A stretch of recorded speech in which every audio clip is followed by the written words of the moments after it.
नमस्कार। आगे का टॉपिक है अकबर। पोथी खाना यानी पुस्तकालय सीढ़ियों से पैर फिसलकर गिरने से हुमायूं की क्या हो गई थी? मृत्यु हो गई थी। तो यहाँ से भी प्रश्न बनता है कि हुमायूं की मृत्यु कब हुई थी? पुस्तकालय की सीढ़ियों के गिरने से, जिस कारण मात्र 13 वर्ष की आयु में ही अकबर को राज्य की बागडोर संभालनी पड़ी। एक छोटे से बच्चे को पूरा राज्य संभला दिया। बाबर और हुमायूं कला की दृष्टि से जीवन का आनंद राजनीतिक परिस्थितियों की अस्थिरता के कारण न ले सके, परंतु अकबर ने अपनी कुशलता से न केवल राज्य को विस्तार किया बल्कि मजबूत समन्वयवाद शासक के रूप में भी छवि प्राप्त की। अकबर के शासक काल में ईरानी चित्रकला से पहले ही भारत में आ गए थे। इनमें मीर सैयद अली और ख्वाजा अब्दुल सम्मद शिराजी थे। इन दोनों ने ही कलाकारों ने अकबर की रुचि और नीति को कला के रूप में विकास किया।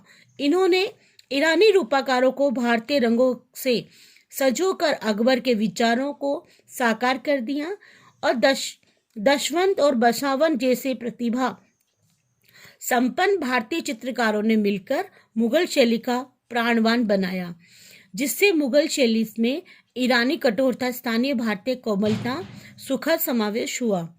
अकबर विद्वान नीतिज्ञ होने के साथ ही कला पारखी भी थे, अतः उसने सैकड़ों चित्रकारों का संरक्षण किया, उनका सम्मान किया और प्रेरणा प्रदान की। मुगल इतिहासकार अब्दुल फजल ने अपनी पुस्तक आईने अकबरी लिखा। प्रश्न बनता है यहाँ से, आईने अकबरी किसने लिखा था? अब्दुल फजल ने। किसके लिए लिखा था? अकबर के लिए। अकबर बाल्यकाल से ही चित्रकला से प्रति स्वाभाविक झुकाव था। उसने बड़े बड़े कलाकारों को अपने दरबार में आश्रय दिया। इन चित्रकारों की ख्याति इराक, यूरोप तक फैल चुकी थी। भारतीय चित्रकला के व्यापक रूप से देखकर भारतीय संस्कृति सभ्यता के अनुरूप ईरानी शैली से उसने ऐसे चित्रों का निर्माण करवाया जो समन्वयपूर्ण थे। अकबर ने भारतीय कला, धर्म और संस्कृति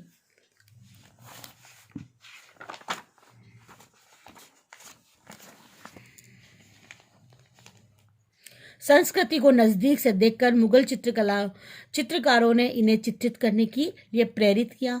दास्तान हमीर हमजा, शाहनामा, तारीख खानदान, तैमूरिया, रज़्मानामा, वाक़ियात बाबरी, अकबरनामा, वनरार ए सुहेली, दरहनामा जैसी सचित्र पुस्तकों के साथ रामायण, महाभारत, योग वरिष्ठ, नल दमयंती, शकुंतला, कथा सरित, सागर, कृष्णचरित आदि पुस्तकों का भी कुशलता से चित्रण और परस्पर अनुवाद करवाया।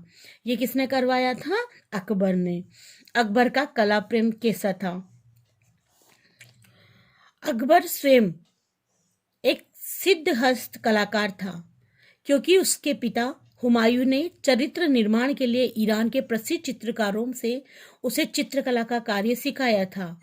अकबर के समय राजनीतिक परिस्थितियों से थोड़ी स्थिरता, शांति आ गई थी, अतः शाही क्रियाकलापों के पश्चात जो समय बचता था उस समय अकबर चित्रकला का कार्य करते थे। उसके दरबार में मुस्लिम, हिंदू दोनों धर्मों के चित्रकार थे। ख्वाजा अब्दुल सम्मद, शिरोजी, शेर मोहम्मद सम्मद अली, सुखलाल, दशवंत, मुकंद, जगन्नाथ, माधव, महेश, ताराचंद, सावल, खेमकरण, हरवंश, राम, बसावर आदि वहाँ के चित्रकार थे। प्रश्न आ जाता है कि अकबर के चित्रकारों के नाम बताओ, तो ये तुम्हें नाम याद करने हैं। अब्दुल फजल ने लिखा है कि ईरानी चित्रकारों की अपेक्षा भारतीय चित्रकार अधिक निपुण रहे, सूक्ष्मदर्शी, भावना परवण थे। उनकी कला के सामने विश्व के कुछ ही कलाकार ठहर सके थे। उनकी कला में जैसे जीवन के बोल उठता था, तानसेन जैसा महान संगीतकार भी उसी के दरबार में रहता था। अकबर चित्रकला के साथ शेष अन्य कलाओं में भी ध्यान देता था। चित्रकारों को उनके हुनर का अकबर विभिन्न उपाधियों से सम्मानित करता, जैसे नादिर उल मुल्क, हुमायूं नसारी आदि के नाम से। सभी ललित कलाओं के समान रूप से प्रगति करने वाले उसके दरबार के योग्य नवरत्न थे। और अकबर के कितने रत्न थे? 9 रत्न। यहाँ से भी प्रश्न आता है। कार्य में पूर्ण पक्ष दक्ष थे। अकबर कालीन चित्रों को रामकृष्ण दास ने विभाजित किया। भारतीय कथाओं के चित्र हमजानामा, खमसा, निमाजी आदि के नाम से। तो किसने किया था? राय कृष्णदास ने इसका विभाजन किया। किसके? अकबर के कालीन अकबर के जो चित्र थे ना उनको। भारतीय ख्वाजा कथाओं के चित्र रामायण थी। अब भारतीय तो कौन सी थी? हमजानामा थी और खमरा निज़्मा। और भारतीय कथा के चित्र कौन से थे? रामायण, रमजानामा यानी महाभारत, नल दमन यानी नल दमयंती की कहानी, अनवार सुहेल यानी पंचतंत्र आदि। ऐतिहासिक ग्रंथ थे शाहनामा, ईरानी शासकों का इतिहास था इसमें। तैमूर नामा, तैमूर का इतिहास था। बाबर नामा, अकबर का नाम था। व्यक्ति चित्र चौथा, ये भी सही सभी का सामाजिक चित्र था। सभी का सामाजिक चित्र क्या था? व्यक्ति चित्र। राय कृष्णदास के अनुसार अकबर काल के लगभग 20,000 चित्र बनाए गए थे जो आज भी विश्व के विभिन्न संग्रहालयों में। अब आता है हमारा अकबर कालीन चित्रों की शैली की विशेषता। यहाँ से बोर्ड में मोस्ट क्वेश्चन बनता है, वो भी निबंधात्मक 2 नंबर का क्वेश्चन, कि अकबर का परिचय देते हुए अकबर की विशेषताएं लिखिए।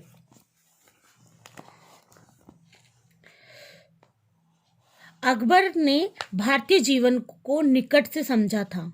यही कारण था कि बादशाह की रुचि को महत्व मिलने से तत्कालीन चित्रकला पर प्रचलित भारतीय कलाओं का विशेष प्रभाव पड़ा। राजपूत, ईरानी, यूरोपीय तत्वों से के मिश्रण से विशिष्ट शैली थी। तो अकबर की शैली कैसी थी? विशिष्ट थी। विशिष्ट शैली नई पहचान बनी। अकबर ने हिंदू मुसलमानों को सौहार्द का बढ़ावा दिया। इस चित्र शैली के समन्वयता का विचार किया। इस काल में दरबारी शान, शौकत, सुकुमारता, मुगल बादशाहों की वीरता, शिकार के दृश्यों आदि का अंकन किया। ईरानी प्रभाव के चलते मुगल चित्रकला ने रंगों का चमत्कार ढंग से प्रयोग किया। उन्होंने केसरिया, पीला, लाल, गुलाबी, हरे रंग का प्रयोग किया। तो अकबर के समय जो चित्र थे उसमें कौन से रंगों का प्रयोग किया जाता था? यहाँ से क्वेश्चन बनता है। केसरिया, पीला, नीला, लाल, गुलाबी रंगों का। अकबर कालीन चित्रों में से रेखा को महत्व दिया। किसको दिया? रेखा वाले चित्रों को। अकबर कालीन चित्रों में से एक चश्म चेहरा बनाने के सामान्य परंपरा थी, अर्थात एक तरफ मुखाकृति का अंकन किया जाता था। चित्रों में स्थान मुंगलीय चित्रों का था। वाभूषण पशु पक्षियों के वृक्षों की अंकित किया जाता था। अकबर कालीन चित्रकला शबी है अर्थात व्यक्ति के चित्र बनाने का पूर्ण दक्ष थे। तो शबी कौन है? व्यक्ति चित्र है। शबी कौन है? व्यक्ति चित्र है। राजा प्रत का चित्र इनमें महत्वपूर्ण था। जो बाबरनामा भारत कला के भवन सुरक्षित था। अधिकांश चित्रकारों ने व्यक्तियों के चित्रों का नियमों का पूर्ण पालन किया और वस्त्रों से होने वाली सलवटों के स्वाभाविक रूप से चित्रित किया कि ऐसा लगता था कि कपड़ों में सलवटें आ रही हूं। एक ही चित्र कई चित्रकार मिलकर बनाते थे। ऐसा नहीं था कि एक ही चित्र एक व्यक्ति बना रहा है, सभी मिलकर उस चित्र का निर्माण करते थे। महत्वपूर्ण व्यक्तियों के चित्र बनाकर उनको प्रदर्शित करते थे। संयोजन की दृष्टि से चित्रों में भीड़ भाड़ दिखाई जाती थी। प्रधान विशेष कहीं बड़ी शान शौकत दर्शाया जाता था। आईन अकबरी अकबर कालीन चित्रकला की समुचित उल्लेख प्रदान करता था। चित्रकार तुलिका कलम कहा जाता था। चित्रकार की जो तुलिका होती थी ना उसको क्या कहते थे? कलम कहते थे। यहाँ से प्रश्न आता है, कलम कैसे कहते थे? तुलिका को। चित्रकार को कलम करतार कहा जाता। जो चित्र का कार्य करता था उसको क्या कहते थे? कलम करतार।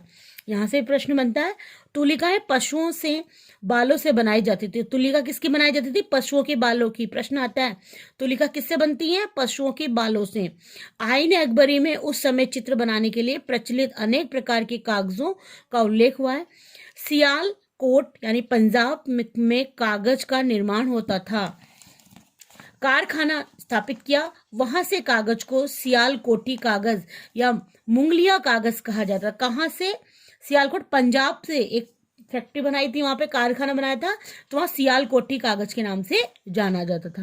अब अकबर कालीन प्रमुख चित्रकार कौन कौन थे? अब उनके बारे में हम जानेंगे। यहाँ से भी प्रश्न आता है, 1/2 नंबर का क्वेश्चन या फिर 1 नंबर का क्वेश्चन बनता है कि अकबर कालीन प्रमुख चित्रकार कौन कौन थे। अकबर के समय कलाकारों में बहुत ही रुचि थी, चित्रांकन हो रही थी। इनमें से जो हिंदू और मुसलमान दोनों धर्मों के चित्रकार थे वो इस प्रकार हैं। मीर सैयद अली, ये ईरानी चित्रकार था, हुमायूं के साथ ही भारत आया था। ये कहाँ से आया था? हुमायूं के साथ आया। कहाँ से था? ईरान से। ये ईरान की सफ़ी शैली का चित्रकार था। इसके पिता का नाम मंसूर था। जो स्वयं, तो हमें किसके बारे में बताना? चित्रकार के बारे में बताना। ईरान से आया था, पिताजी का नाम मंसूर था और स्वयं क्या था? चित्रकार था। और मीर सैयद अली अपना उसका उपनाम था, इसे जुदाई लिखता था। और क्या लिखता था उसे? वो जुदाई, अपने नाम को क्या लिखता था? जुदाई। उसके चित्रों में सुंदर मोहक वातावरण दिख मिलता था। हमजानामा के चित्र इसके निर्देशन में ही बना था। जो चित्र था ना हमजानामा, किसके निर्देशन में बना था? मीर सैयद अली के में। इसलिए लौकिक और दैनिक जीवन में संबोधित विषय चित्रण अधिक प्रिय था। इसके बनाए चित्रों में लैला मजनू का चित्र, मजनू का जन्म तथा पिता के व्यक्तित्व का चरित्र भी इसमें दिखाया गया। दूसरा हमारे जो है ख्वाजा अब्दुल समद शिराजी, ये हुमायूं के साथ ही भारत आए थे। ये भी, इन्होंने भी ईरानी कला के केंद्र को शिराज के नाम से वाला बनाया था। श्रेष्ठ चित्रकारी के कारण ये श्री कलम की उपाधि से इन्हें माना जाता है। कि कौन सी उपाधि मिली इन्हें? श्री कलम की। इसमें हुमायूं अकबर को कला शिक्षा दी और ये अकबर ही चित्रशाला को प्रमुख था। इसके शिष्य भी श्रेष्ठ कलाकार हुए। ये अकबर का प्रिय कलाकार था। अब आता है दशवंत। दशवंत अकबर की चित्रशाला से श्रेष्ठ हिंदू चित्रकार था। प्रारंभ में ये चित्रशाला का सेवक था। इसने अब्दुल सम्मद की चित्रकारी सीखी। रस्मनामा में इसने सुंदर चित्र बनाए। इसने विचित्र आकृतियों को भी अंकित किया। उसने दैनिक जीवन पर आधारित पौराणिक दृश्यों को भी अंकित किया। मुगल कला के भारतीयता का भाव इसी कला के अंदर देखने को मिलता है। किसके अंदर? दशनेता। ये ईरान से नहीं आया था। बसावन, ये भी एक अकबर दरबार के महत्वपूर्ण हिंदू चित्रकार था। इसने 100 के आसपास चित्र बनाए। अब्दुल फजल ने इसकी बहुत प्रशंसा की। बसावन ने चित्र का यथार्थ अधिक नजदीक है। ये कलाकार पृष्ठभूमि बनाने, मुखाकृति की विशेषताओं का अंकन करने और रंगों का मिश्रण तैयार करने आदि में श्रेष्ठ था। दरबारनामा, अकबरनामा आदि ग्रंथों इसी कलाकार के चित्रित कार्य हुआ। अब आता है नेक्स्ट हमारा जहांगीर, जो हम नेक्स्ट वीडियो में देखेंगे। आज तक के लिए धन्यवाद।